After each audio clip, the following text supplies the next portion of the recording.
নিত্যপণ্যের ঊর্ধ্বমূল্যে নিত্যদিনের ভোগান্তি যেন কমছেই না। এতে সীমিত আয়ের মানুষের জীবন ওষ্ঠাগত। এবার নতুন করে বেড়েছে প্রধান খাদ্য চালের দাম।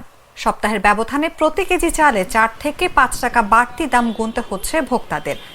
এতে সবচেয়ে বেশি নাজেহাল নিম্ন ও নিম্ন মধ্যবিত্ত শ্রেণীর মানুষ। গত এক সপ্তাহে প্রায় সব ধরনের চালের দাম বেড়েছে।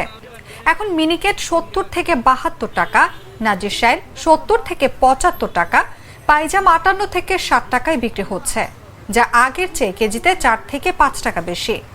এদিকে গত সপ্তাহ থেকে সবজির বাজারে যে অস্থিতিশীলতা সেটা এখনো কাটেনি, বরং সব ধরনের সবজির দাম আরও বেড়েছে। দেশের কয়েকটি এলাকায় বন্যা ও টানা বৃষ্টির কারণে সবজির দাম হু হু করে বাড়ছে বলে জানান বিক্রেতারা। স্বস্তি ফেরেনি পেঁয়াজ ও আলুর দামেও। বিভিন্ন বাজারে আজ পেঁয়াজের কেজি 110 থেকে 120 টাকায় বিক্রি হতে দেখা গেছে।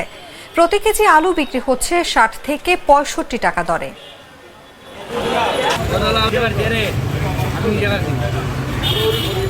আপনি